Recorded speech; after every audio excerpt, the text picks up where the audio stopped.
Good morning ninth class students. देखिए बेटा, आज हम आपका चैप्टर पढ़ रहे थे कैदी और कोकिला, जिसका जीवन परिचय हमने पढ़ा था। कवि हैं इनके पंडित माखनलाल चतुर्वेदी जी। चतुर्वेदी जी ने इस कविता के माध्यम से गुलाम भारत की जेलों की दुर्दशा का वर्णन करते हुए लोगों को क्रांति करने का आह्वान किया है। तो उसमें देखो, वो एक कोयल को बता रहे हैं कि कोयल अपने जो जेल में कैदी हैं उनको रिहा करने की, मुक्त करने का गीत गा। तो उसमें देखो वो क्या कह रहे हैं, क्या गाती हो, क्यों रह रह जाती हो, कोकिल बोलो तो क्या लाती हो, संदेशा किसका है, कोकिल बोलो तो। अब इसमें देखिए आप लोग, कवि कोयल को, माखनलाल चतुर्वेदी जी कोयल को संबोधित करते हुए पूछते हैं कि वह जेल के ऊपर उड़ उड़ कर बार बार क्या गा रही है, क्या गाती हो। अर्थात जहाँ ये अपने कैदी जेल में है, उनके ऊपर, जेल के ऊपर वह कोयल बार बार उड़कर क्या गाती है और उसके मन की कौन सी गहरी बात कहना चाहती है, क्यों रह जाती हो। अर्थात वह अपने मन के अंदर कौन सी ऐसी बात लेकर बार बार उस जेल के ऊपर आके गाना गाती है, जिसे बार बार कहते कहते वह रुक जाती है। देखो, वो कुछ ऐसा संदेश दे रही है, लेकिन वह देते देते बीच में रुक जाती है। कोयल बोलो तो, कवि कह रहा है कि कोयल तुम बोलते बोलते क्यों रुक जाती हो, क्या लाती हो, अर्थात तुम क्या संदेश लाई हो, तुम क्या रहस्य, तुम्हारे जो बार बार ये गीत गा रही हो, इस गीत में क्या रहस्य छुपा हुआ है, संदेशा किसका है, अर्थात ये किसका संदेश तुम लेकर आई हो। कवि कहता है कि तुम मेरे लिए क्या प्रेरणा लाई हो, यह प्रेरणा संदेश किसका है, किसके संबंध में है, उसे साफ साफ समझाओ। कोकिल बोलो, अर्थात हे कोयल तुम बोलो कि तुम किसका संदेश लाई हो और किसके संबंध में लाई हो, ये मुझे साफ साफ समझाओ।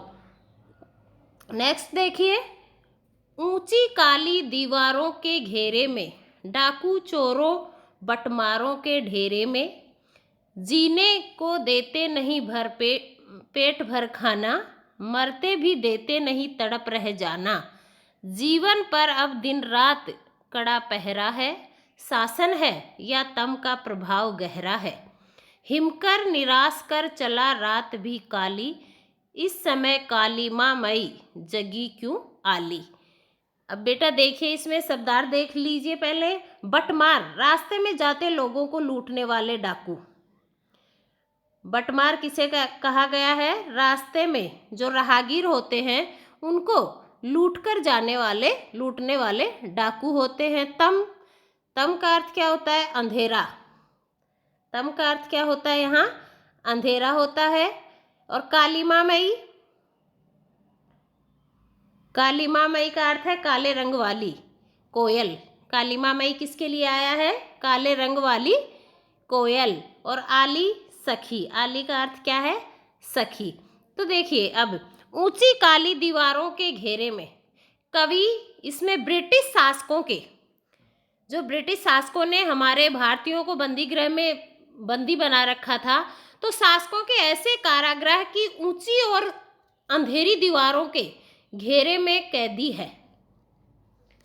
ऊंची काली दीवारों के घेरे में, अर्थात ब्रिटिश शासकों के ऐसे कारागृह थे जो ऊंची और अंधेरी दीवारों में घेरे के अंदर वो कैद थे, जहां डाकू चोरों बटमारों के डेरे में, जहां डाकू चोर राहजन आदि बुरी आदतों वाले लोगों का आवास है। अर्थात कवि कह रहे हैं कि उन्हें जिस कारागृह की, जो ब्रिटिश शासकों के कारागृह थे, उनकी ऊंची दीवारों में घेरे कैदी बना रखा है, जहां डाकू चोर राहजन आदि बुरी आदतें वाले लोग आवास करते हैं, वो भी वहीं रहते हैं। जीने को देते नहीं पेट भर खाना, मरने भी देते नहीं तड़प रह जाना, उसे उनके बीच रहने को मजबूर होना पड़ रहा है। अर्थात वो वहाँ बहुत ही बुरी हालत में है, लेकिन फिर भी मजबूरन उन्हें वहाँ रहना पड़ रहा है। यहाँ जीवन काटने के लिए पेट भर भोजन तक उन्हें प्राप्त नहीं होता, उन्हें भरपेट खाना भी नहीं देते हैं, मरने भी नहीं देते, तड़प रह जाते, और ना ही उन्हें जेल कर्मचारी न उन्हें जीने देते हैं और न मरने देते हैं। जीवन पर अब दिन रात कड़ा पहरा है। शासन है या तम का प्रभाव गहरा है। तम ये आ गया, तम का अर्थ होता है अंधेरा, तो इसका अंधेरे का प्रभाव गहरा है। तो देखो इसमें कहा जा रहा है कि चारों ओर मानो काली माँ का राज्य है, अर्थात जीवन अब दिन रात कड़ा पहरा है। मरने भी नहीं देते, अर्थात वो उन्हें पेट भर खाना दे देते हैं जिससे वो मर भी नहीं पाते हैं, तड़प रह जाते हैं और वो तड़पते ही रह जाते हैं। मौत के लिए ना वो जीते हैं और ना मरते हैं, तड़पते रहते हैं। चारों ओर मानो काली माँ का ही राज्य है, काली माँ का राज्य है। चंद्रमा भी नहीं, अतः रात भी घनी काली है। शासन है या तम का प्रभाव गहरा है, या तो वो ब्रिटिश शासन इस तरीका का है और एक अंधेरा भी, चारों तरफ काली रात है, चंद्रमा भी वहाँ दिखाई नहीं देता। हिमकर निराश कर चला रात भी काली, इस समय कालीमई जगी क्यों आली। इसमें कवि कह रहा है कि चंद्रमा भी अभी नहीं है, अतः रात भी घनी काली है। आशा और प्रेरणा के सभी केंद्र नष्ट हो चुके हैं। आशा और प्रेरणा के जितने भी स्रोत थे वो भी सारे बंद हो चुके हैं।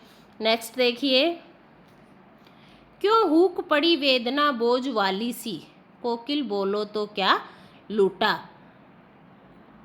इसमें कवि कह रहे हैं कि कवि कोयल से कहते हैं कि उसे गले से वेदना के बोझिल मन की एक कसक भरी आवाज़ क्यों हुक पड़ी, अर्थात वो उन कैदियों की दशा को देखकर एक बहुत ही रोष भरी, कसक भरी जो उसकी आवाज़ थी वो बोल पड़ी, क्यों निकल पड़ी। वेदना बोझ वाली सी, अर्थात वो एक दुख भरी आवाज़ उसके मुंह से क्यों निकल पड़ी। कोकिल बोलो तो क्या लूटा, उसने ऐसा क्या देख लिया तथा उसका क्या लूट गया। उसने कह रहा है, कोयल तुमने भी अपने मन के अंदर एक कसक भरी बोली क्यों निकल पड़ी, तुम्हारे अंदर भी उन जेल को देखकर, यातनाओं को देखकर कारागृह में कोयल के मन में भी एक कसक भरी बोली क्यों निकल पड़ी, ऐसा क्या देख लिया और तेरा क्या लूट गया। ये कवि कोयल को कह रहा है। ये बेटा आपका चैप्टर था, इसके इस पद में भी शब्दार्थ देख लिए। हुक, हुक का अर्थ होता है कसक से भरी